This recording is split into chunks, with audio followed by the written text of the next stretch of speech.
Atom bomb.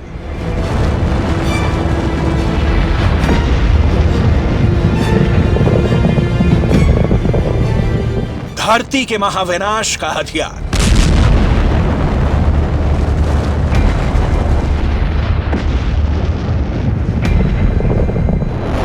एक ऐसा अमोघ अस्त्र जो तबाही का दूसरा नाम है।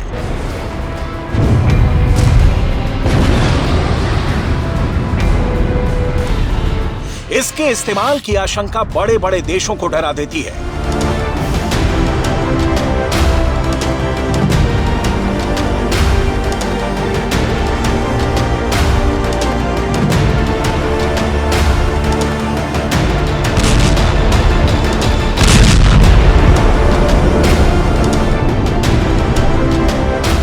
यूक्रेन युद्ध में पुतिन एक बार नहीं बार बार परमाणु बम के इस्तेमाल की धमकी दे चुके हैं।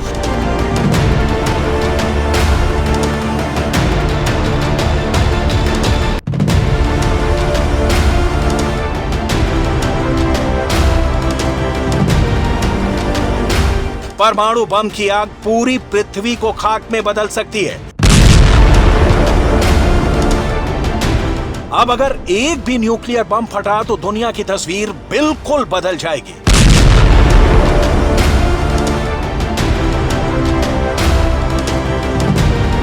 धरती पर परमाणु बम के विस्फोट के बाद क्या होगा, सबसे पहले यह देख लीजिए।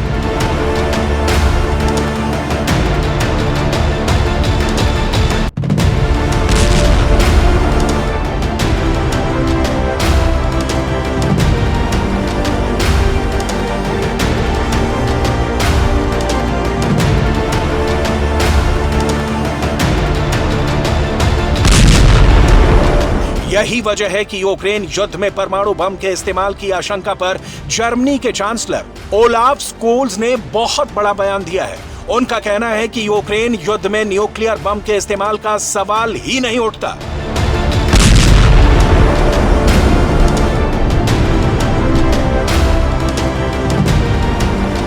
Sehr wichtig, dass große Klarheit darüber existiert, dass der Einsatz von Atomwaffen in dem Krieg nicht in Frage kommt und dass alle das verurteilen. Ich war sehr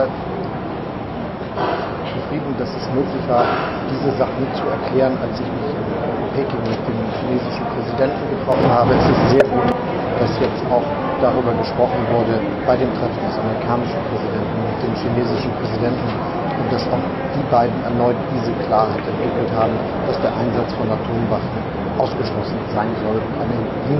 Eine rote Linie ist, die nicht überschritten werden darf. सुना आपने, Germany के chancellor ने यह बयान G20 की बैठक के दौरान इंडोनेशिया के बाली में दिया है। अपने बयान में अमेरिका के राष्ट्रपति बाइडेन और चीन के राष्ट्रपति शी जिनपिंग का हवाला देकर भी कहा कि न्यूक्लियर बम एक ऐसी रेड लाइन है जिसे कभी भी पार नहीं किया जाना चाहिए। ऐसा क्यों है, इसे समझने के लिए आपको परमाणु हथियारों पर नजर रखने वाली संस्था Stockholm International Peace Research Institute की एक डरावनी रिपोर्ट बताते हैं। Stockholm International Peace Research Institute के मुताबिक दुनिया भर में परमाणु हथियारों की तादाद 13,865 है। ये परमाणु बम पूरी धरती को 50 बार बर्बाद कर सकते हैं। यानी दुनिया में जितने एटम बम हैं वो पृथ्वी को एक दो बार नहीं 50 बार तबाह कर सकते हैं। साफ है, एटम बम के प्रहार के बाद ना तो रूस बचेगा, ना ही अमेरिका रहेगा और ना ही चीन का नामो निशान बचेगा। दुनिया के 9 देशों के पास परमाणु हथियार हैं। किसी भी एक देश ने न्यूक्लियर वॉर छेड़ दी तो दुनिया की तस्वीर पूरी तरह से बदल जाएगी।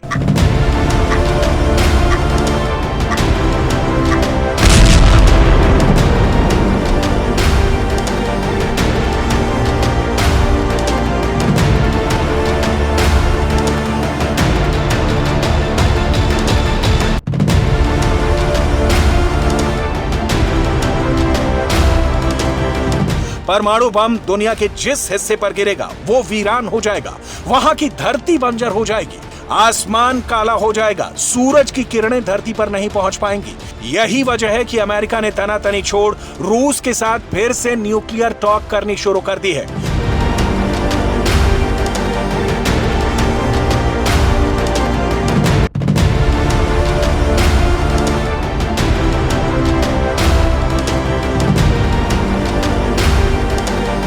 व्हाइट हाउस के एक प्रवक्ता के मुताबिक अमेरिका के केंद्रीय खुफिया एजेंसी के CIA के डायरेक्टर विलियम बर्न्स पुतिन के विदेशी जासूस प्रमुख से मिलने हाल ही में तुर्की गए थे।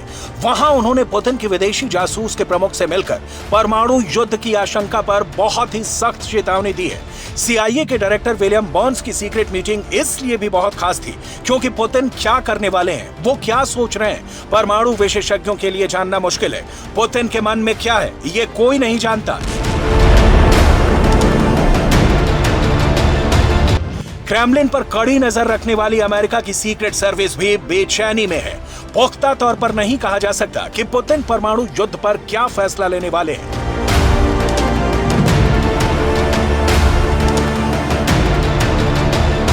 CBS न्यूज से बात करते हुए CIA के डायरेक्टर विलियम बर्न्स ने जोर देकर कहा है कि पुतिन की परमाणु बम वाली चेतावनी को नजरअंदाज नहीं किया जा सकता। यूक्रेन में पुतिन के परमाणु हथियार के इस्तेमाल के खतरे को गंभीरता से लेने की जरूरत है। हालांकि अभी तक इसका कोई व्यवहारिक सबूत नहीं है, लेकिन पश्चिमी दुनिया को चिंतित होना चाहिए।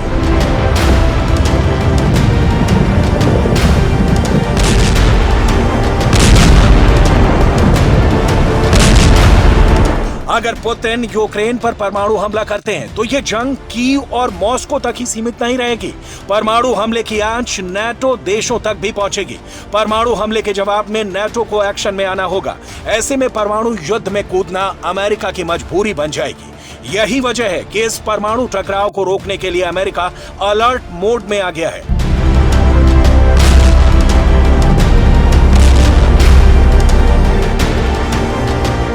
यूक्रेन का खार्किव पहले ही रूस के हाथ से निकल चुका है। रूस की सेना इज्यूम से पीछे हट चुकी है। अब दक्षिण में खेरसॉन को भी खाली करना पड़ा है। पश्चिमी मीडिया का दावा है कि खेरसॉन के बाद अगर यूक्रेन की सेना क्राइमिया की तरफ बढ़ी तो पुतिन परमाणु बम बरसाने से भी नहीं हिचकेंगे। दावा किया गया कि खेरसॉन में लगे झटके तो वो सह भी जाएंगे, लेकिन क्राइमिया उनके हाथ से निकला तो परमाणु तबाही मच जाएगी।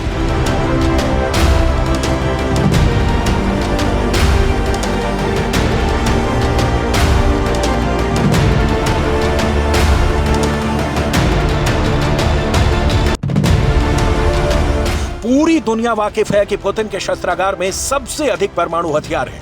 दुनिया का सबसे बड़ा परमाणु बम है जिसे ना तो अमेरिका नजरअंदाज कर सकता है और ना ही यूरोप।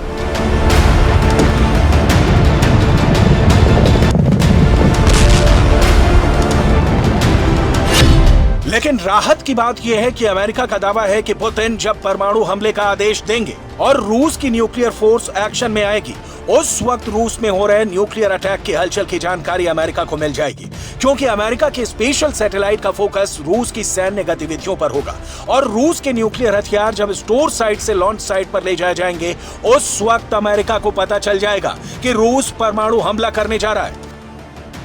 कैम्ब्रिज विश्वविद्यालय में centre for the study of existential risk के पॉल इनग्राम के मुताबिक पुतिन के परमाणु हमले से पहले 5 संकेत दिखने शुरू हो जाएंगे।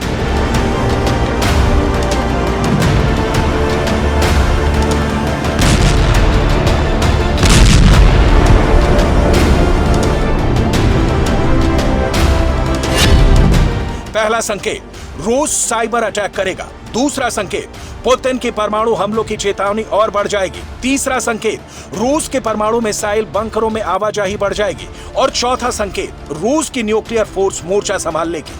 और 5वां संकेत, रूस के काला सागर बेड़े में फैलाव हो जाएगा।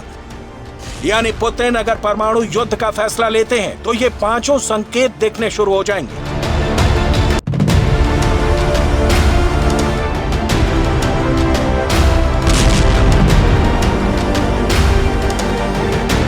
रेडिएशन वाला वॉर छेड़ने के लिए रूस को यूक्रेन में भी एक बहुत बड़ा हथियार मिल गया है।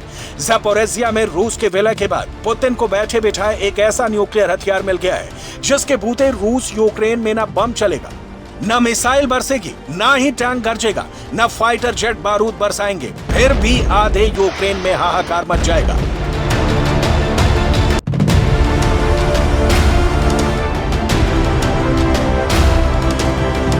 बिना एटम बम फटे ही यूक्रेन के पड़ोसी देशों में रेडिएशन फैल जाएगा। यूक्रेन के हाइड्रोमेट्रोलॉजिकल इंस्टीट्यूट में ज़पोरिज़िया को लेकर बहुत बड़े परमाणु खतरे की स्टडी हुई है। रिसर्च का डेटा बहुत बड़ी वार्निंग देता है। संस्थान के डेटा के मुताबिक अगर ज़पोरिज़िया न्यूक्लियर प्लांट से रेडिएशन फैलता है तो सबसे खराब हालत सेंट्रल यूक्रेन की होगी, जहां विस्फोट के बाद तत्काल कोई असर देखने को नहीं मिलेगा। इसके बावजूद आसपास के सैकड़ों किलोमीटर के इलाके में रेडिएशन फैल जाएगा। विस्फोट के बाद प्लांट से रेडिएशन के बादल निकलने लगेंगे, लेकिन इंसान की आंखों से देखना संभव नहीं होगा। लेकिन प्लांट से निकलने वाले रेडिएशन के कारण यूक्रेन की सीमा से बाहर निकलकर यूरोप में फैल जाएंगे। इसमें Estonia, Latvia, Lithuania, Poland, Slovakia, Hungary, Romania और मोल्दोवा जैसे देश शामिल होंगे। यहाँ रेडिएशन का खतरा बढ़ जाएगा। पोलैंड इस वजह से भी चिंतित है। यही वजह है कि वो अमेरिका से अपने देश में परमाणु हथियार लगाने की मांग कर रहा है।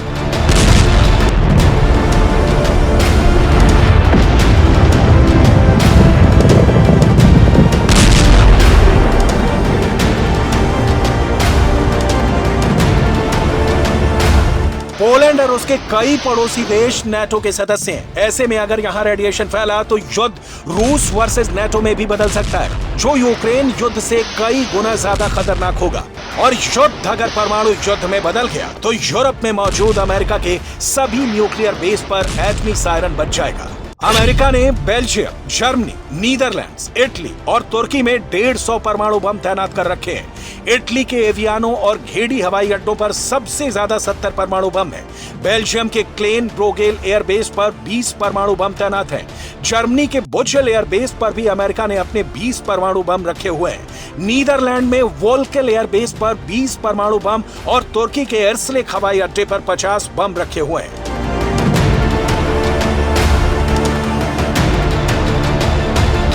ये अमेरिका के ऐसे ब्रह्मास्त्र हैं जिसे बाइडेन अपनी न्यूक्लियर ब्रीफकेस का इस्तेमाल कर किसी भी वक्त इस्तेमाल कर सकते हैं। और अब तो पोलैंड भी चाहता है कि उसके देश में अमेरिका अपना नया परमाणु अड्डा बनाए। पोलैंड पश्चिमी देशों और यूक्रेन के बीच काफी अहम कड़ी है। पोलैंड की सीमा यूक्रेन से लगी हुई है। ऐसे में पश्चिमी देशों से यूक्रेन को मिलने वाली मिलिट्री मदद का रास्ता पोलैंड से ही होकर जाता है। यूक्रेन से पोलैंड की 535 किलोमीटर लंबी सीमा लगती है। पोलैंड के जरिए नेटो के हथियार धड़ल्ले से यूक्रेन पहुंच रहे हैं। हथियार चाहे अमेरिका से यूक्रेन आने वाले हों या फिर ब्रिटेन से यूक्रेन को हथियार की डिलीवरी मिलने वाली हो, हथियार पहले अमेरिका से पोलैंड पहुंचता है, वैसे ही ब्रिटेन से भी पोलैंड पहुंचता है और फिर पोलैंड से सड़क के रास्ते यूक्रेन। यही वजह है कि रूस की ओर से पोलैंड को लगातार हमले की धमकी मिल रही है और पोलैंड इसके लिए खुद को तैयार भी कर रहा है। पोलैंड अमेरिका को 96 अपाचे हेलीकॉप्टरों का ऑर्डर देने वाला है। पोलैंड को एक साथ 96 अपाचे हेलीकॉप्टरों की डिलीवरी मिलने वाली है। इस डील के बाद पोलैंड अमेरिका के बाद सबसे ज्यादा अपाचे हेलीकॉप्टर इस्तेमाल करने वाला दुनिया का दूसरा देश बन जाएगा। यूक्रेन पर रूस के हमले के बाद पोलैंड का ये बहुत बड़ा फैसला माना जा रहा है। रूस की तरफ से ये लगातार कहा जाता रहा है कि ऐसे हथियार जो रूस के लिए खतरा बन जाएंगे, उसके लिए नेटो और बाकी देशों को बड़ी कीमत चुकानी होगी। यही वजह है कि पोलैंड ने पहले से ही अमेरिका से 250 M1 अब्राम टैंक का करार कर चुका है और अब 96 अपाचे हेलीकॉप्टर खरीदने जा रहा है। इसी साल पोलैंड ने दक्षिण कोरिया को 48 हल्के लड़ाकू जेट FA-50 और 180 K2 टैंक की डिलीवरी का ऑर्डर दे चुका है। पुतिन की सेना अगर पोलैंड की सीमा में दाखिल होने की कोशिश करेगी तो उनका मुकाबला अब तक के सबसे घातक हथियारों से होगा, लेकिन पोलैंड पर हमले का मतलब होगा नेटो पर हमला। ऐसे में अगर रूस पोलैंड में युद्ध छिड़ेगा तो उसके विश्व युद्ध में बदलने में देर नहीं लगेगी। तब रूस के खिलाफ पूरे नेटो देशों की सेना एक साथ हमला करेगी और फिर ये दुनिया के लिए तबाही का दिन होगा।